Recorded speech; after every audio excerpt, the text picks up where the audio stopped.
प्रश्नावली 3 का 19वां प्रश्न।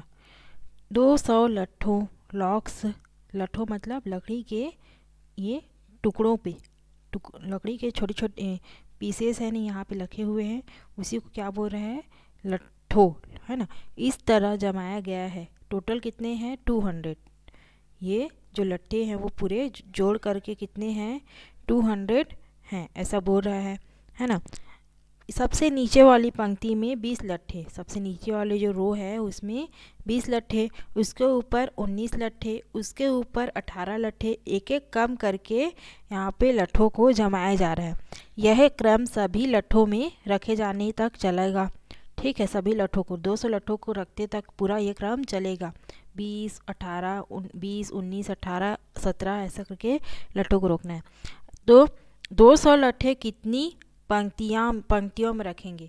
यहाँ पर तो 3 पंक्ति हमें दिख रही है। इसी प्रकार से और एक कम एक कम एक कम करते करते यहाँ पे कितनी रो बनेगी, ये जो रो मतलब कि पंक्ति, कितनी पंक्ति बनेगी वो हमें बताना है, पंक्तियों की संख्या को। और सबसे ऊपर की पंक्ति में ऐसे पंक्ति बनते बनते और 200 लट्ठे अगर रखा गए तो सबसे ऊपर वाली पंक्ति में 4, 5 जितने भी लट्ठे आएंगे वो लट्ठों की संख्या हमें बतानी है। कै ठो लट्ठे हैं जो सबसे ऊपर वाली पंक्ति में आएंगे और क्या होना चाहिए, ये 200 लट्ठे पूरे पूरे रखा जाने चाहिए। तो पंक्तियों की संख्या और सबसे ऊपर वाले पंक्ति में लट्ठों की संख्या हमें बतानी है।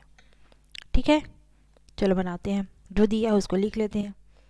लट्ठे जिस तरह से रखे हुए हैं यहाँ पे उसे ही क्या कहेंगे इसमें का 19 क्वेश्चन है ना। ये एक समांतर श्रेणी के रूप में है। 20 सबसे नीचे में, फिर 19, फिर 18, फिर ये आगे बढ़ते जाएगा। लेकिन ये कहाँ तक बढ़ेगा, मतलब कितने कितने पद होंगे ये हमें पूछा है, मतलब n का मान पूछा है। और यहाँ पे total number of, sum of क्या दिया हुआ है, सम ऑफ लट्ठों की संख्या मतलब योगफल, योगफल दिया हुआ है लट्ठों का। योगफल को किसे डिनोट करते हैं, SN, मतलब यहाँ पे जितने भी n पद हैं उनका योग दिया हुआ है 200। 200 लट्ठे हैं मतलब 200 ही होंगे। जोड़ करके 200 पूरे पूरे टोटल लट्ठों का संख्या कितना है, 200 है।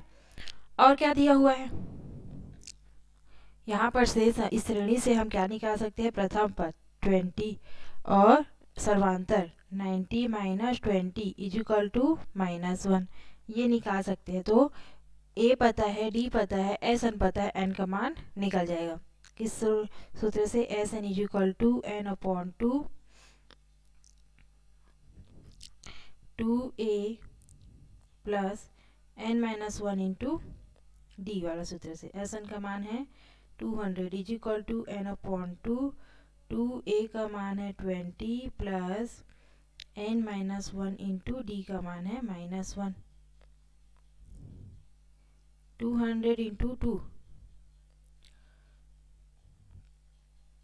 क्या हो गया, इंटू में आ गया, इजिकल टू एन इंटू 40, 20 दूनी 40, माइनस प्लस माइनस माइनस हो गया, N minus minus plus 1, 400 equal to N 40 plus 1, 41 minus N, 400 equal to 41 N minus N square. अब सबको इस तरफ लेके आएंगे, जीरो की इस तरफ, तो एन स्क्वायर इस तरफ आया तो माइनस से प्लस हो गया, ये minus 41 N plus 400 equal to 0। यहाँ पर से एन का मान हम निकाल सकते हैं। क्या करेंगे, 400 का गुणनखंड निकालेंगे। 2 दूनी 4 0 0, 2 एकम 2 0 0, 2 पंचे 10 0, 2 दूनी 4 0, 2 दूनी 4, 2 पंचे 10,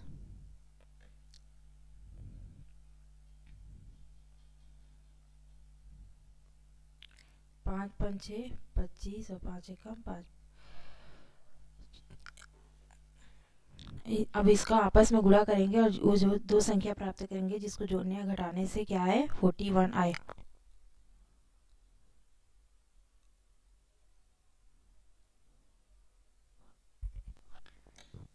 5 पंचे 25, 2 दूनी 4, 4 दूनी 8, 8 दूनी 16, 25 और 16 को जोड़ने पे 40 बनाता है क्या? 5 6 11 की 1 हासिल में 1 4, हाँ 16 और 25 में टूटेगा। 9 square minus 25n minus 60n plus 400 is equal to 0। यहाँ पर से n कॉमन निकला, n बचा n minus 25 minus n minus 16, यहाँ पर से क्या निकलेगा? कॉमन 16 बचा क्या? n minus 25 is equal to 0। n minus 25 और n minus 16 is equal to 0। यहाँ पर n का 2 मान मिल रहा है, n इज इक्वल टू 25 और एक बार n इज इक्वल टू 16।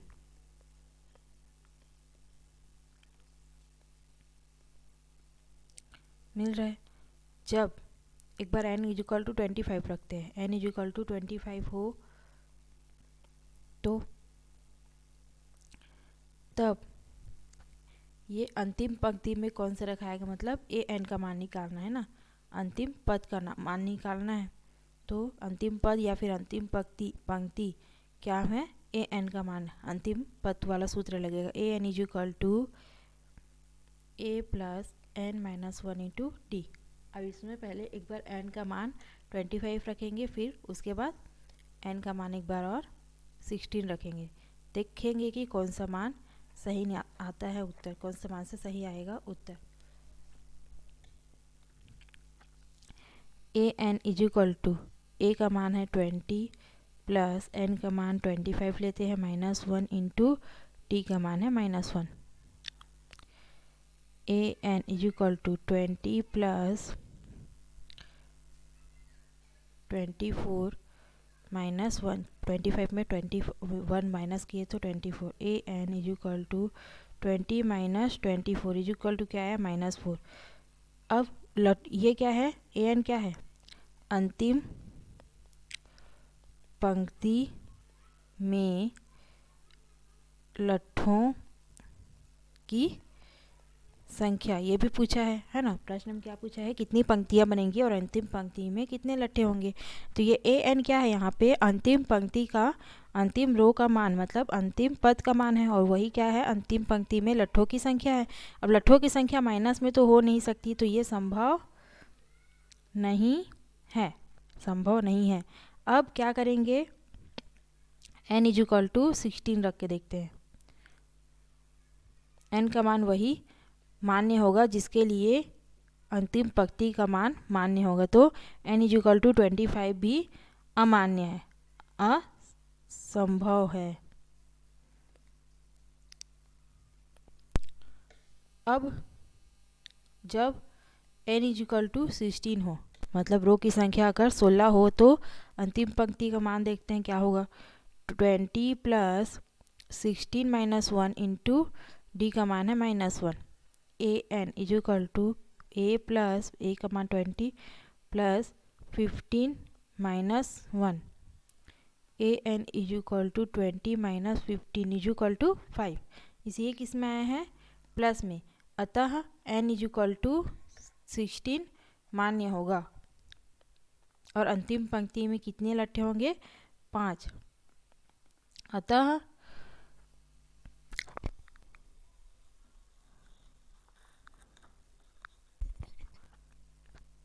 20 लट्ठे कितनी पंक्तियों में रखे गए हैं? अतः 200 लट्ठे कितनी पंक्तियों में रखे गए हैं?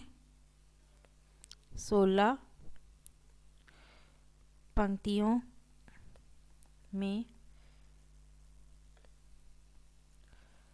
रखे गए हैं व अंतिम पंक्ति में कितनी लट्ठे हैं? 5 लट्ठे हैं। यही हमारा क्या है? आंसर। नेक्स्ट देखते इसके बाद 20 नंबर का क्वेश्चन है, एक आलू दौड़ पोटैटो रेस की प्रतियोगिता में प्रारंभिक स्थान पर एक बाल्टी रखी है। एक बाल्टी हमें दिख रही है फर्स्ट एकदम शुरुआत में, और इस बाल्टी से 5 मीटर की दूरी, मतलब यहाँ पर से यहाँ पर तक की दूरी कितनी है, 5 मीटर पर पहला आलू रखा हुआ है। ये आलू 5 मीटर की दूरी पर रखा हुआ है पहला आलू, तथा अन्य आलूओं को इस एक सीधी रेखा में परस्पर 3 मीटर की दूरी पर रखा गया है, और बाकी आलूओं को 3-3 मीटर की दूरी पर यहाँ पे रखा गया है, तथा अन्य आलूओं को एक सीधी रेखा में 3 मीटर की दूरी पर रखा गया है। इस रेखा पर 10 आलू रखे गए हैं। इस रेखा पर टोटल आलूओं की संख्या कितनी है, 10, और प्रारंभिक में बाल्टी रखा हुआ है। प्रत्येक प्रतियोगी बालिका बाल्टी से चलना प्रारंभ करेगी। कहाँ से, बाल्टी से चलना प्रारंभ करके प्रथम आलू पहले उठाएगी, फिर उसको बाल्टी में रखेगी, फिर बाल्टी से चलना प्रारंभ करेगी, दूसरा आलू उठाकर फिर बाल्टी में रखेगी। कीटकर्तम वह आलू को उठाती है और उसे लेकर वापस दौड़कर बाल्टी में डालती है। ऐसा वह तब तक करती रहती है जब तक सभी आलू बाल्टी में ना आ जाए। इसमें प्रत्येक प्रतियोगी बालिका को कुल कितनी दूरी दौड़नी पड़ेगी, टोटल कितनी दूरी उसको दौड़नी पड़ेगी, हमें बताना है। और इसमें एक संकेत दिया हुआ है, पहले और दूसरे आलूओं को उठाकर बाल्टी में डालने तक दौड़ी गई दूरी कितनी है। पहले वो आलू को उठाने के लिए जाएगी तो एक बार हो गया, फिर उठाकर वापस आएगी तो 2 बार हो गया, मतलब 5 मीटर की दूरी को 2 बार दौड़ती है। फिर वो यहाँ से जाएगी 5 मीटर, फिर वहाँ से लेकर 3 मीटर तक, 5 से 3 मीटर तक जाएगी, 5 + 3, और इसी चीज़ को 2 बार दोहराएगी, तो 2 × 5 + 3, ये हो गया सिर्फ 2 आलू तक को उठाने का उसका दूरी। इसी प्रकार से पूरे 10 आलू को उठाने में उसको कितनी दूरी तय करनी पड़ेगी, ये हमें इस प्रश्न में पूछा है। तो सबसे पहले तो क्या करेंगे, इस आलू दौड़ के लिए आलू दौड़ के जो दूरी इसने बारी बारी से एक आलू उठा करके एक दूरी तय की है, वो एक श्रेणी के रूप में हमें मिलेगी। दिया है उसको पहले लिख लेते हैं, 20।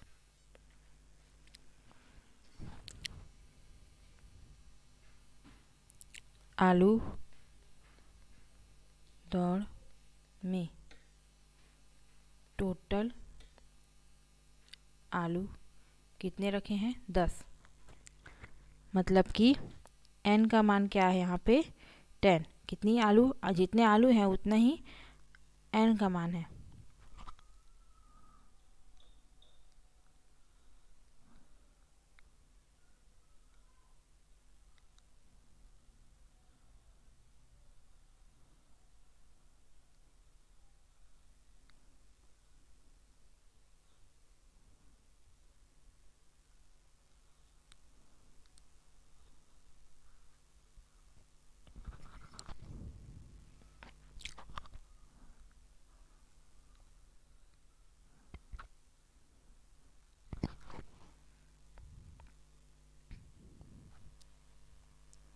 n = 10 पदों की संख्या या फिर आलू की संख्या जितनी भी है उतनी ही क्या होगी, पदों की संख्या होगी।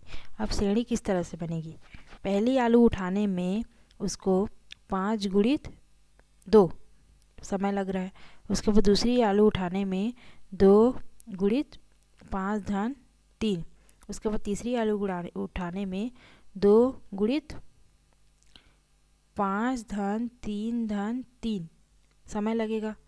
इस प्रकार से दूरी लगेगी, तीसरी आलू उठाने में उसको, यहाँ पर तीसरी आलू है ना, पहली आलू दूसरी आलू तक हो गया 2 बार, उसके बाद तीसरी आलू में भी 3 मीटर की दूरी है, तो 3 मीटर की दूरी को फिर से ऐड करेंगे, 3 + 3।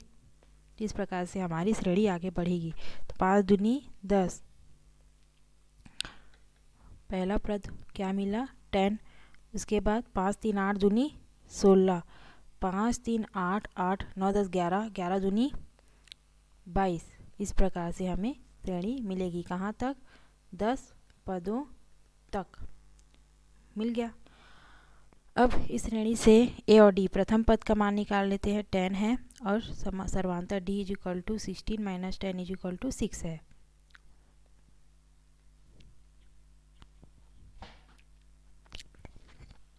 लग ले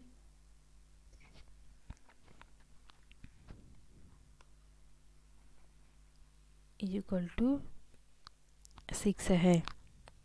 तो कितने दौड़ उसको टोटल दौड़ने पड़ेंगे, मतलब सम ऑफ डिस्टेंस निकालना है हमें। तो सम ऑफ डिस्टेंस को किससे डिनोट करेंगे, एस एन से। Is equal to N upon two, सूत्र क्या होता है, N upon two 2a plus N minus 1 into D S N is equal to N का मान है 10/2, 2 गुणित ए का मान है 10 धन 10 ऋण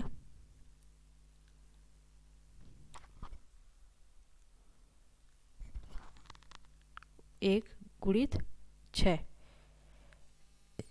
S N is equal to 5, 2 1 कम 2, 2 5 10, 5 दूनी 10 दूनी 20 धन 9 गुणित 6, 5 20 धन 9 9 छिक्का 54 S N is equal to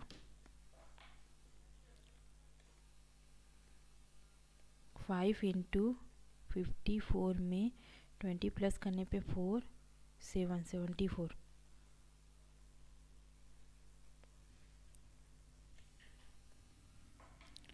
74 into 5, 5 चौक 20 के शून्य हासिल में 2, 7 कम 7 5 35 36 37 370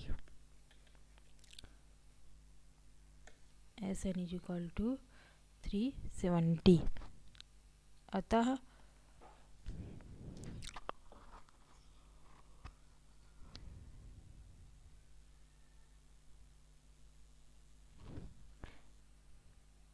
प्रतियोगी बालिका को आलू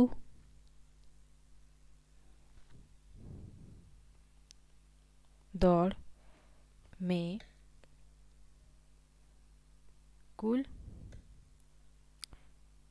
370 मीटर 370 मीटर दूरी दौड़नी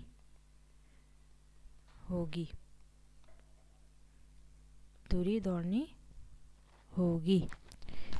एस एन निकाले हम ना, क्योंकि एन का मान हमें पता है, कितने आलू हैं वो हमें पता है। तो ये आलू का दौड़ में कितना दूरी उसको दौड़ना पड़ रहा है, जोड़ जोड़ के वापस आ रही है। तो पूरे दौड़ की सम को हमें निकालना था, दौड़ की दूरी का पूरा सम मतलब योगफल को हमें निकालना था। और योगफल का सूत्र एस एन इक्वल टू यही होता है, S N equal to N upon 2a plus N minus 1 into D. तो इसी में सब मान को रखेंगे, डी ए और एन का मान रख के हमें एस एन का मान मिला। और वही एस एन क्या है, मीटर में मिला।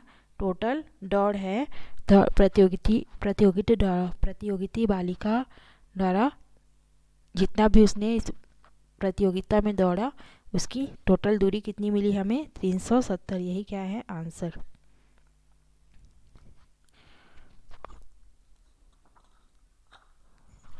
नेक्स्ट आगे दिया हुआ है इसी चैप्टर के लास्ट में हमने सीखा, यहाँ पर ये चैप्टर कंप्लीट हुआ। अब हमने इस चैप्टर से क्या क्या सीखा वो दिया हुआ है।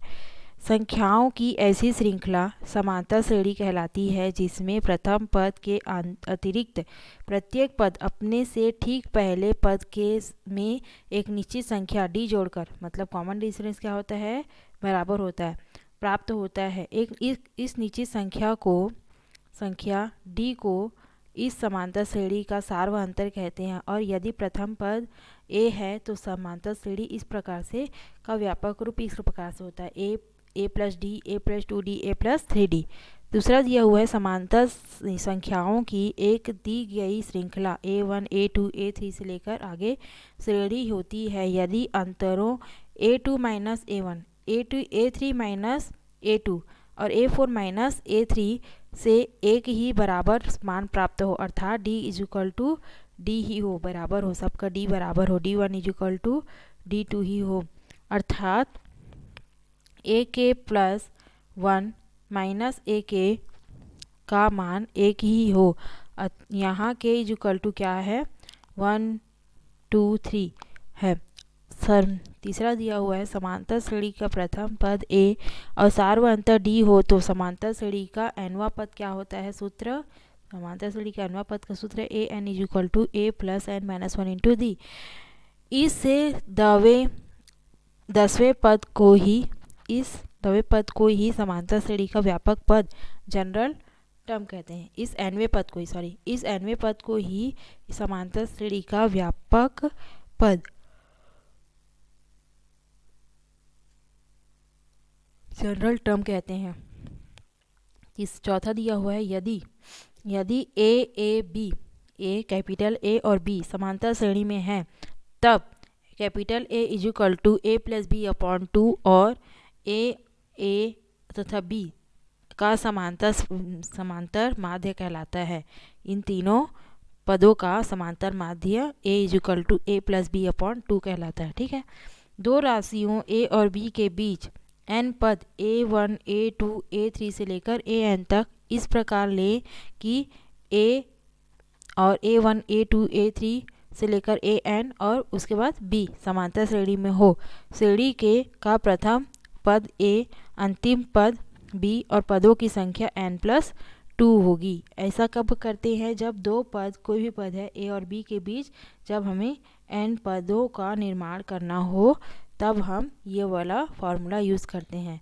उसके बाद किसी समांतर श्रेणी के प्रथम n पदों का योगफल Sn निम्नलिखित सूत्र द्वारा प्राप्त होता है। दो ठो सूत्र है Sn का। पहला तब है जब n का मान हमें पता हो। Sn is equal to n upon 2a plus n minus 1 into D. और दूसरा तब है जब हमें अंतिम पद पता हो an is equal to l का मान हमें पता हो तब ये वाला सूत्र है Sn is equal to n upon 2a plus l। Next यहाँ समांतर श्रेणी का प्रथम पद a सर्वांतर d पदों की संख्या n और अंतिम पद l है। ठीक है। यहाँ पे उस सब को मान दिया हुआ है। उसके बाद आगे है नेक्स्ट चैप्टर अध्याय 5 क्या है अनुपात एवं समानुपात रेशियो एंड प्रोपोर्शन। नेक्स्ट में पढ़ेंगे क्या होता है रेशियो एंड प्रोपोर्शन के बारे में।